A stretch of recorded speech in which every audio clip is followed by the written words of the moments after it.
Hello, आप सभी कैसे हैं। आप सभी का मेरे यूट्यूब चैनल BHU एकेडमी में स्वागत है। आज हम लोग रीजनिंग से संबंधित महत्वपूर्ण प्रश्नों को देखेंगे। ये सारे प्रश्न होने वाले आगामी एग्जामों के लिए बेहद ही महत्वपूर्ण होने वाले हैं। तो चलिए आइए एक एक करके शुरू करते हैं। नीचे दिए गए विकल्पों में से संबंधित संख्या को चुनिए। दिया गया है जिस तरह 32 10 से संबंधित है, 24 12 से संबंधित है, उसी तरह 98 क्वेश्चन मार्क के स्थान पे क्या आएगा हमें बताना है। जब भी ऐसा आपको प्रश्न मिले तो करने का अप्रोच क्या होता है, जो भी दो पेयर की संख्याएं दी गई होती हैं, जैसे यहाँ पर दो पेयर की संख्याएं दो हैं, 32 और 10 है और 24 और 12। 32 10 24 12 एक दूसरे से कैसे संबंधित है, इनके बीच में क्या लॉजिक लग रहा है, सेम लॉजिक सेम संबंध को हम लोग 98 और क्वेश्चन मार्क में लगा करके अपना आंसर लाएंगे। ठीक है, लेकिन एक बात ध्यान देने वाली बात है, जो लॉजिक से हम 32 को 10 से रिलेट करेंगे सेम वही प्रक्रिया 24 और 12 में होनी चाहिए और सेम वही प्रक्रिया हम लोग 98 और क्वेश्चन मार्क में लगाएंगे। ठीक है, अब देखिए 32 से 10 बन रहा है। अगर हम क्या करें, ध्यान से समझिएगा, अगर हम क्या करें, छोटी संख्या 10 से अगर 32 करते हैं तो 3 का मल्टीप्लाई करना पड़ेगा, उसको छोड़िए। 24 अगर 12 को देखते हैं तो 12 का 2 गुना 24 है कि नहीं, 2 गुना। लेकिन जो 32 से 10 का 2 गुना नहीं है, यानी कि हम 2 गुना तो कर नहीं सकते, यानी छोटी संख्या से मुश्किल बन पा रहा है बड़ी संख्या लाना।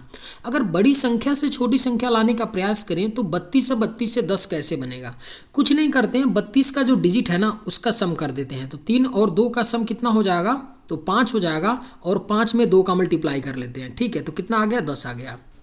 मैंने किया क्या कि जो पहली संख्या है उसके डिजिट का सम करके उसमें 2 का मल्टीप्लाई करने पर दूसरी संख्या बन रही है। सेम 24 में कर लेते हैं, तो 24 के डिजिट का सम क्या हो जाएगा, 2 + 4 = 6 हो जाएगा, और 6 में जब 2 का मल्टीप्लाई कर लेंगे तो कितना आ जाएगा, 12 बन रहा है 12। यानी हमें पता चल गया कि कुछ भी नहीं हो रहा है, जो पहली संख्या है उसके डिजिट का मल्टीप्लाई करके, उसके डिजिट का माफ़ी चाहते हैं, उसके डिजिट का सम करके उसमें 2 का मल्टीप्लाई करने पे दूसरी संख्या बन रही है। तो सेम 98 में कर लेंगे।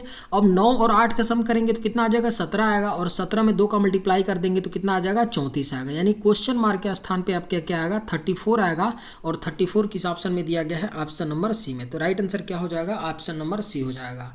उम्मीद करते हैं कि आप लोग समझ पाए होंगे। चलिए अगले प्रश्न पे चलते हैं। नीचे दी गई श्रृंखला श्रेणी में प्रश्नवाचक चिन्ह के स्थान पर कौन सी संख्या आएगी। सीरीज का प्रश्न दिया गया है, 49 है, 60 82 115 159, तो क्वेश्चन मार्क के स्थान पे क्या आएगा हमें बताना है। ठीक है, देखिए जब भी आपको सीरीज का प्रश्न मिले ना तो 2 बातों का आप विशेष ध्यान दीजिए। पहली बात आपको ये देखना है कि सीरीज असेंडिंग ऑर्डर में है कि डिसेंडिंग ऑर्डर में। ठीक है, असेंडिंग ऑर्डर का मतलब बढ़ते हुए क्रम में, यानी इस सीरीज की बात करें तो यह सीरीज असेंडिंग ऑर्डर में। देखिए 49 के बाद बड़ी संख्या 60 बन रही है, 60 से बड़ी संख्या 82, 82 से बड़ी संख्या, यानी बढ़ते क्रम में संख्याएं हैं। ठीक है, और दो संख्याओं के बीच में जो डिफरेंस है आप देखिए 20 से कम है क्या। अगर हम लोग इनिशियल में देखते हैं, ध्यान दीजिएगा, इनिशियल में देखते हैं तो 49 और जो 60 का डिफरेंस है ना वो कितने का है, 11 का। यानी कि हमें एक जगह ऐसे मिला जहां पर डिफरेंस 20 से कम है। इसका मतलब इसमें क्या हो रहा होगा, तो कुछ ना कुछ प्लस भी हो रहा होगा। अब ले देखिए प्रॉब्लम क्या है, अगर हम लोग 115 और 159 का डिफरेंस लेंगे तो क्या होगा ना, यहाँ पे डिफरेंस 20 से ज़्यादा आएगा। तो अब तो हम ये नहीं बोल सकते हैं ना, अब हम ये तो बोल नहीं सकते हैं कि 20 से डिफरेंस एक जगह कम आ रहा है एक जगह ज़्यादा आ रहा है, तो हम इसमें प्लस करेंगे या माइनस करेंगे। अब ऐसा जब भी कंडीशन बनता है तो ध्यान दीजिएगा, या तो क्या होता है कि कुछ मल्टीप्लाई होता है और उसके बाद एडिशन होता है कुछ, या माइनस होता है, या दूसरी बात या क्या होता है कि कुछ प्लस होता है। तो कुछ प्लस करने पे एक नीचे सीरीज आएगी, पुनः उस सीरीज में भी कोई प्रक्रिया होकर प्लस हो रही होगी या माइनस हो रहा होगा। तो इस बात को याद रखिएगा, या मल्टीप्लिकेशन हो रहा होगा।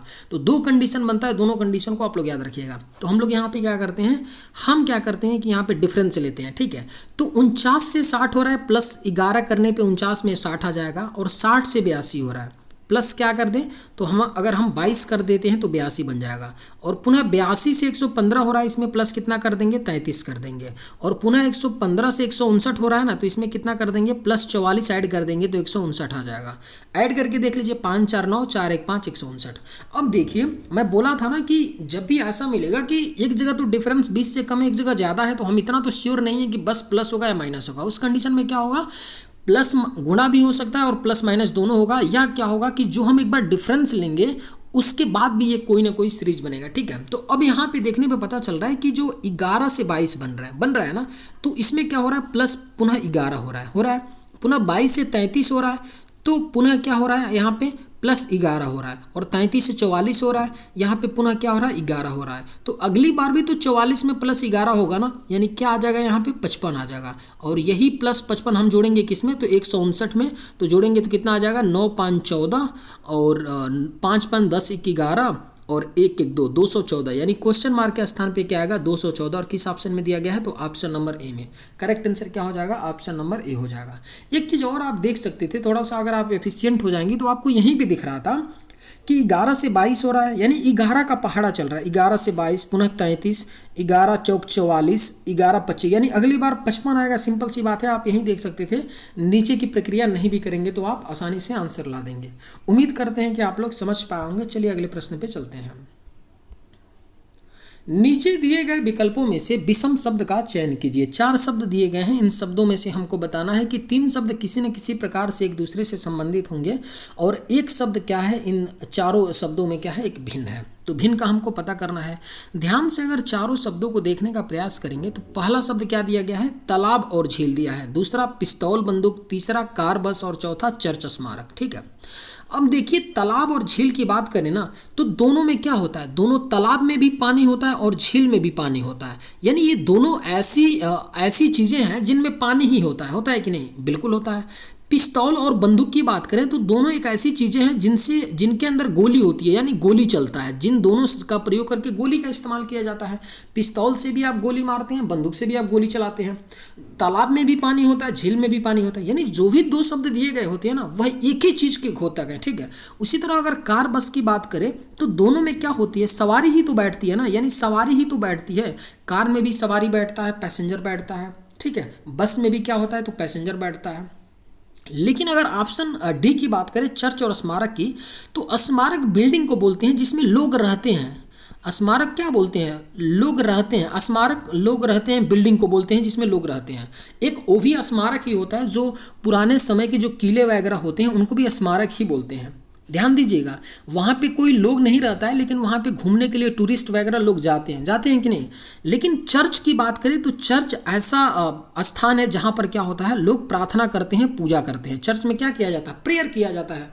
पूजा मत बोलिए उसको, प्रेयर बोलिए, प्रेयर लोग करते हैं चर्च में जा करके। तो देखिए चर्च और स्मारक दोनों समान नहीं है ना, बिल्कुल नहीं है। स्मारक ऐसा है जिसमें लोग रहते हैं, या स्मारक ऐसा है जिसमें घूमने के लिए टूरिस्ट लोग जाते हैं। लेकिन चर्च क्या है, चर्च प्रेयर का स्थान है। ठीक है, इसलिए आप देख पा रहे होंगे कि ऑप्शन ए, बी और सी, ये तीनों क्या हैं, ऐसे शब्दों के पेयर हैं जो एक ही चीज़ के घोतक हैं। लेकिन ऑप्शन डी क्या है, 2 शब्द 2 चीज़ों के घोतक हैं। तो इसमें विषम आपका कौन हो जाएगा, ऑप्शन डी, यानी राइट आंसर क्या हो जाएगा, ऑप्शन नंबर डी हो जाएगा। उम्मीद करते हैं कि आप लोग समझ पाए होंगे। चलिए अगले प्रश्न पे चलते हैं। उस वेन आरेख का चयन करें जो दिए गए वर्गों के बीच संबंध को सर्वोत्तम रूप से दर्शाता है। क्या दिया गया है, खिलाड़ी दिया गया है, मनुष्य दिया गया है और विद्यार्थी दिया गया है। ठीक है, खिलाड़ी, मनुष्य और विद्यार्थी, इन 3 शब्दों से हमको एक डायग्राम बनाना है जो इन 3 शब्दों को रिप्रेजेंट करता हो। ठीक है, तो खिलाड़ी है, मनुष्य और विद्यार्थी। अगर बात करें विद्यार्थी की, तो विद्यार्थी मनुष्य ही तो होता है ना, बिल्कुल। खिलाड़ी की बात करें तो खिलाड़ी भी मनुष्य ही तो होता है ना। लेकिन अगर खिलाड़ी और विद्यार्थी में कोई संबंध बताएं तो ये हो सकता है कि कुछ विद्यार्थी ऐसे होंगे जो खिलाड़ी होंगे, लेकिन ऐसा तो नहीं बोल सकते हैं कि सभी विद्यार्थी खिलाड़ी हैं। तो हमारा कुछ इस तरह का डायग्राम बनेगा। ध्यान दीजिएगा, ये क्या आपका हो गया, तो मनुष्य हो गया, मनुष्य बड़ा वाला सर्कल आपका हो गया, और इसी के अंदर आपका खिलाड़ी भी होगा, और इसी के अंदर क्या होगा, विद्यार्थी भी। खिलाड़ी को मैं प्लेयर लिख देता हूँ और विद्यार्थी को मैं स्टूडेंट। अब देखिए ये दोनों प्लेयर और खिलाड़ी इंटरसेक्ट क्यों कर रहे हैं, इसलिए क्योंकि कुछ प्लेयर जो कुछ खिलाड़ी होंगे विद्यार्थी भी होंगे, और कुछ विद्यार्थी होंगे ऐसे जो खिलाड़ी भी होंगे। हम ऐसा नहीं बोल सकते ना कि सभी विद्यार्थी खिलाड़ी हैं। तो कुछ इस तरह का हमारा डायग्राम बनेगा, और इस तरह का डायग्राम किस ऑप्शन में दिया गया है, तो ऑप्शन नंबर सेकंड इसका राइट हो जाएगा। उम्मीद करते हैं कि आप लोग समझ पाए होंगे। चलिए अगले प्रश्न पे चलते हैं। दिए गए विकल्पों में से लुप्त संख्या ज्ञात कीजिए। रेलवे का फेवरेट प्रश्न है। रेलवे में इस तरह का प्रश्न पूछा ही जाता है। बोला जा रहा है कि 8 4 9 है, 288 दिया है, 7 5 6 210, 9 6 क्वेश्चन मार्क 162। इस तरह का कुछ दिया गया है अंकों को, और पूछा जा रहा है कि क्वेश्चन मार्क के स्थान पे आपका कौन सी संख्या आएगी हमको बताना है, ठीक है। तो इस तरह के प्रश्नों को जो जनरली होता है, ध्यान दीजिएगा एक बात को, जो जनरली होता है मैं हमेशा बताता हूँ, या तो आप इसको रो में सॉल्व करेंगे, ध्यान से दीजिएगा, यानी 8 7 9 की तरफ सॉल्व करेंगे, या आपको इसको कॉलम की तरफ सॉल्व करेंगे। यही उसका इसका दो तरीका हो सकता है सॉल्व करने का, यही तो होगा ना, ठीक है। लेकिन हमेशा याद रखिएगा हम उधर सॉल्व करते हैं जिधर बड़ी संख्या होती है, यानी कि हमारा प्रयास यही होता है। बड़ी संख्या किधर है? नीचे है, 288 210 162, नीचे बड़ी संख्या है। तो हमारा प्रयास यही होता है कि जो बड़ी संख्या होती है ना, बाकी छोटी संख्या से बड़ी संख्या को लाने का प्रयास करते हैं। यानी कि 8 4 9 है ना, इनका प्रयोग करके हम 288 कैसे लाएंगे, 7 5 6 का प्रयोग करके कैसे 210 आएगा, सेम तरीके से 9 6 और क्वेश्चन मार्क के स्थान पे संख्या का प्रयोग करके हम 162 लेंगे, ठीक है। तो अब सिंपली आपको देख पा रहे होंगे कि 8 4 9 से 288, अगर 8 4 9 का सम करेंगे तो भी 288 नहीं आएगा, नहीं आएगा ना। 8 4 12 और 12 और 9 कितना हो गया? तो 21 हो गया। 21 का स्क्वायर भी करेंगे तो ज़्यादा बन जाएगा, 441 बन जाएगा, है ना, 441 बन जाएगा। लेकिन हमको कितना लाना है? तो 288 लाना है। तो क्या कर सकते हैं, अगर हम क्या कर दें कि मल्टीप्लाई कर दें, 8 4 और 9 का मल्टीप्लाई करके देख लेते हैं। यानी कि 8 इंटू 4 इंटू 9 का मल्टीप्लाई, 8 चौको 32 और 32 इंटू 9 कर देते हैं तो 9 दूना 18 और 29 27 एक 28। देखिए आ रहा है कि नहीं, यानी तीनों संख्याओं का मैंने मल्टीप्लाई किया तो बड़ी संख्या नीचे वाली चौथी संख्या बन रही है। सेम आना चाहिए 7 5 6 का मल्टीप्लाई करने पे, होना चाहिए ना, नीचे वाली संख्या 210 आना चाहिए। तो मल्टीप्लाई करके देख लेते हैं, 7 इंटू 5 इंटू 6, 6 25 30 और 30 इंटू 7 करेंगे तो 210। यानी आ रहा है कि नहीं? बिल्कुल आ रहा है। यानी सिंपल सा बात है कि जो ऊपर की 3 संख्याएं दी गई हैं उनका आपस में मल्टीप्लाई होने पर नीचे की संख्या बन रही है। क्या हो रहा है? नीचे की संख्या आ रही है। तो सेम प्रक्रिया 9 6 और क्वेश्चन मार्क में लगा लेते हैं। अब देखिए अगर हम क्या करें, 9 इंटू 6 करेंगे और मान लेते हैं क्वेश्चन मार्क के स्थान पे x है, इतना बराबर कितना हो जाएगा? 162। अब देखिए इसको हम लोग क्या कर देते हैं, तो 6 से काटते हैं इसको। तो 6 से काटेंगे तो 6 दूना 12, 4 6 7 42 27 हो गया। और पुनः इसको काटेंगे तो कितना आ जाएगा? 9 से 29 27 आ गया। कितनी बार कट गया? तो 29 3 बार कट गया 27। यानी x का मान कितना आ गया? तो आपका 3 आ गया। 3 किसी ऑप्शन में दिया है? नहीं, चौथे ऑप्शन में दिया है। यहाँ पे आपका थोड़ा मिस स्पेल्ट है यहाँ, यानी कि चौथा ऑप्शन आपका हो जाएगा, क्वेश्चन मार्क के स्थान पे क्या आ जाएगा? 3 आ जाएगा। उम्मीद करते हैं कि आप लोग समझ पाए होंगे। चलिए अगले प्रश्न पे चलते हैं। नीचे दिए गए विकल्पों में से संबंधित शब्द को चुनिए। दिया गया है जिस तरह सेना सैनिक से संबंधित है उसी तरह बताना है कि विद्यालय क्वेश्चन मार्क के स्थान पे क्या होगा। सिम पहला नंबर का सवाल है। अंतर इतना ही है कि वहाँ पे आपको अंक दिया था और यहाँ पे आपको क्या शब्द दिए गए हैं, लेकिन करने का सेम तरीका होता है। जो भी दो पेयर के शब्द दिए गए होते हैं वो एक दूसरे से आपस में कैसे संबंधित हैं, इनके बीच में क्या लॉजिक है। जैसे यहाँ पे सेना और सैनिक दिया है तो हम ये देखेंगे कि सेना और सैनिक एक दूसरे से कैसे संबंधित हैं, ठीक है।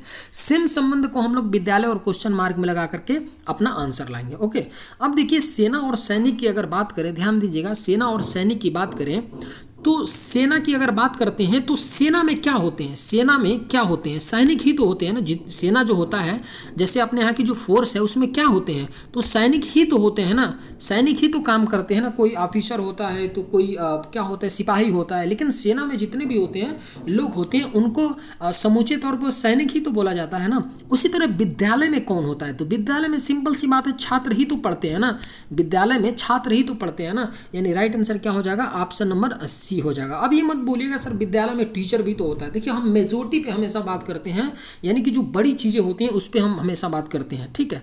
टीचर भी होते हैं लेकिन मेनली जो विद्यालय बना होता है छात्रों के लिए बना होता है। जो आपके टीचर होते हैं थोड़े सब्सिडरी टाइप के होते हैं, तो हम यहाँ पे टीचर नहीं लिख सकते हैं। ऑप्शन में भी वैसे आप देख सकते हैं कि एग्जामिनर आपको वैसा क्वेश्चन बनाएगा ही नहीं, ठीक है। तो इसका राइट आंसर क्या हो जाएगा? ऑप्शन नंबर सी हो जाएगा। उम्मीद करते हैं कि आप लोग समझ पाए होंगे। चलिए अगले प्रश्न पे चलते हैं। किसी सांकेतिक भाषा में मॉम को 11 लिखा गया है तो डैड को क्या लिखा जाएगा? बेहद ही ज़बरदस्त प्रश्न है। मैं हमेशा आपको बोलता हूँ, मैं हमेशा हर वीडियो में बोला करता हूँ, अगर आप लोग को ध्यान होगा, ठीक है।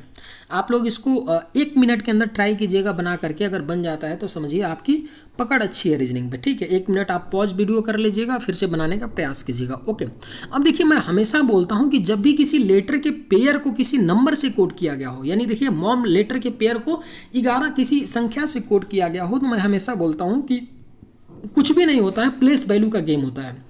मैं हमेशा बोलता हूँ कि नहीं प्लेस वैल्यू का गेम होता है, लेकिन थोड़ा ये क्वेश्चन हट के है, प्लेस वैल्यू से ही चलेंगे। मैं यही बोलता था कि प्लेस वैल्यू का या तो सम होगा और सम में कुछ प्लस या माइनस करके इसको लिखा गया होगा, कोड किया गया होगा, मैं हमेशा बोलता हूँ। लेकिन एक बात याद रखिएगा, कई दफ़ा ऐसा होता है ना कि देखिए प्लेस वैल्यू से ही हम चलेंगे, इतना तो याद रखिएगा। अब देखिए ध्यान दीजिएगा, अगर हम लोग क्या करें, मॉम लिख लेते हैं, लिख करके थोड़ा बताते हैं। मॉम है, ठीक है, अगर इसके प्लेस वैल्यू को मैं लिख देता हूं तो m का 13 होता है, o का 15 होता है और m का पुनः 13 होता है।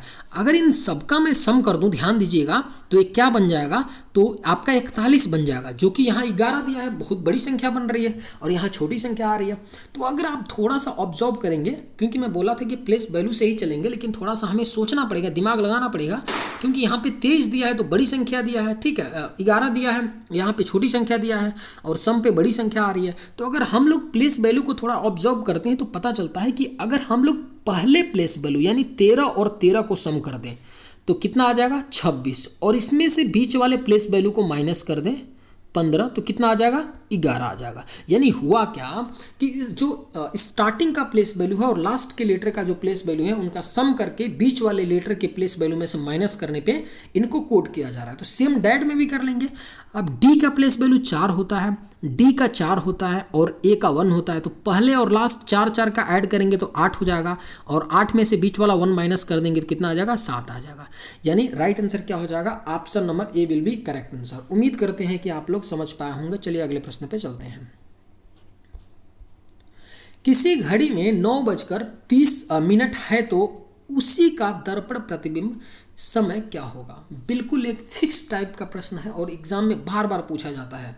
अगर इसको करने का एक फॉर्मूला होता है, अगर वो पता आपको नहीं है तो फिर तो आप फंस जाएंगे, ठीक है, आप घड़ी बना के करते रह जाएंगे, मुश्किल में फंस जाएंगे। इसलिए आप इसको रट जाइएगा। जब भी आपको अगर मान लीजिए किसी घड़ी में टाइम दे दे, रियल टाइम दे दे और उसका दर्पण प्रतिबिंब टाइम पूछे यानी कि मिरर इमेज टाइम पूछे, तो उसका एक फॉर्मूला होता है। फॉर्मूला क्या होता है कि दर्पण प्रतिबिंब यानी कि मिरर टाइम निकालने के लिए क्या करते हैं हम, 11:60 में से जो रियल एक्चुअल टाइम होता है ना 9:30 को माइनस करते हैं, ठीक है। तो माइनस करेंगे तो ये कितना आ गया, 30 आ गया और ये कितना आ गया, 2 आ गया। यानी 2 बज के जो दर्पण प्रतिबिंब का टाइम होगा वो क्या होगा, 2:30 होगा। यानी करेक्ट आंसर क्या हो जाएगा, ऑप्शन नंबर ए हो जाएगा। इसको याद रख लीजिएगा कि जब भी कभी आपसे, ठीक है, ये वाइस वर्सा होता है। अगर मान लीजिए, सपोज कीजिए, अगर दर्पण प्रतिबिंब दे दे, ठीक है, अगर दर्पण प्रतिबिंब दे दे, समझिएगा ध्यान से, अगर दर्पण प्रतिबिंब दे देना और उसमें से आपसे पूछे कि रियल टाइम क्या होगा इसका, किसी घड़ी का दर्पण प्रतिबिंब का टाइम दे दे और रियल टाइम पूछे, तो भी आप 11:60 में से आप दर्पण टाइम को माइनस कर देंगे तो रियल टाइम मिल जाएगा। तो इसको आप लोग रट लीजिएगा कि जब भी आपसे रियल टाइम दिया हो और दर्पण टाइम पूछे तो 11:60 में से उसको माइनस कर लीजिए। सिंपल सी बात है। उम्मीद करते हैं कि आप लोग समझ पाए होंगे। चलिए अगले प्रश्न पे चलते हैं। जब एमएन रेखा पर दर्पण रखा जाता है तो निम्न आकृति का दर्पण प्रतिबिंब चुने। एसएससी का फेवरेट क्वेश्चन है, एसएससी बार बार पूछती है इस तरह का प्रश्न, ठीक है। आप अभी सीजीएल का एग्जाम हुआ है, आप देख सकते हैं हर सेट में एक क्वेश्चन पूछा गया है। एमटीएस का एग्जाम हो रहा है, बच्चों से, अपने दोस्तों से पता कीजिए, पूछिए कि किस तरह के रीजनिंग के प्रश्न आ रहे हैं, तो उसमें जरूर बताएंगे कि एक मिरर इमेज का प्रश्न आ ही रहा है। रिकॉर्ड है एसएससी का, एसएससी एक क्वेश्चन पूछती है, इजी क्वेश्चन होता है। सिंपल सी बात है कि अगर मिरर इसका, अगर मान लीजिए यहाँ पे अगर एक मिरर हम रखते हैं तो इसका मिरर इमेज इधर ही बनेगा और इधर बनेगा, तो होगा क्या, ध्यान से समझिएगा, होगा क्या, ये वाला तो आयत ही रहेगा, लेकिन देखिएगा, ध्यान दीजिएगा, लेकिन जो ये हिस्सा है इस साइड आ जाएगा, आएगा कि नहीं, और कुछ ऐसे बन जाएगा और ये इधर चला जाएगा, जाएगा कि नहीं, बिल्कुल। आप देख भी सकते हैं, थोड़ा एनालाइज भी कर सकते हैं कि कुछ इस तरह का क्या हो जाएगा, घूम जाएगा। और इस तरह का किस डायग्राम में दिया गया है, तो ऑप्शन नंबर केवल बी में दिया गया है। तो करेक्ट आंसर क्या हो जाएगा। आप लोग इसको बनाइएगा मत कभी, मैं समझाने के लिए इसको बनाया हूँ, बिल्कुल बनाना नहीं है। आप इसको देख करके तुरंत समझ जाएंगे कि इसका मिरर इमेज इधर बनेगा तो कैसे बनेगा, तो ऐसे बनेगा। ऑप्शन से जाइए, ये तो होगा नहीं क्योंकि इसके मुंडी पे क्या है, एक पंचभुज है और सर्कल होना चाहिए। सी भी नहीं होगा, सी के भी मुंडी पे पंचभुज है, और डी भी नहीं होगा, डी के भी मुंडी पे पंचभुज है, एक साइड में पंचभुज है कि नहीं, तो बिल्कुल नहीं हो सकता है। तो एक ही ऑप्शन बच जाता है, ऑप्शन नंबर बी। तो उम्मीद करते हैं कि आप लोग समझ पाए होंगे। चलिए अगले प्रश्न पे चलते हैं। एक हाथी उत्तर दिशा में 8 मीटर जाता है और फिर दाएं मुड़कर 6 मीटर जाता है, तो हाथी मूल बिंदु से कितनी दूरी पर है। आपका एक प्रश्न दिया गया है, किसका, डायरेक्शन का प्रश्न दिया गया है।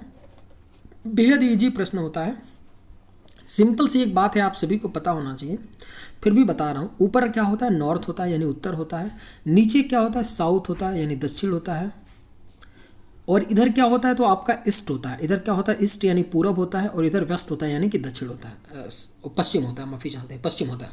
यानी ऊपर उत्तर, नीचे दक्षिण, इधर आपका पूर्व, इधर पश्चिम। ठीक है, क्योंकि डायरेक्शन पता होना चाहिए ना। जब भी मुझसे बोलेगा उत्तर दिशा में चल रहा है तो हम उत्तर की तरफ एरो को बनाएंगे। क्या बोला गया है, एक हाथी उत्तर दिशा में 8 मीटर जाता है। कोई बात नहीं भैया, बना लेते हैं 8 मीटर उत्तर दिशा में, 8 मीटर ये उत्तर दिशा में चले। अब देखिए इसकी क्यों जरूरत है, क्योंकि उत्तर ऊपर है तो ऊपर ही हम बनाएंगे इसलिए। ठीक है, और फिर दाएं मुड़कर 6 मीटर जाता है। यहाँ से राइट मुड़ता है तो राइट इधर ही होगा, 6 मीटर गया, राइट मुड़ करके 6 मीटर गया। ठीक है, राइट मुड़ करके 6 मीटर गया।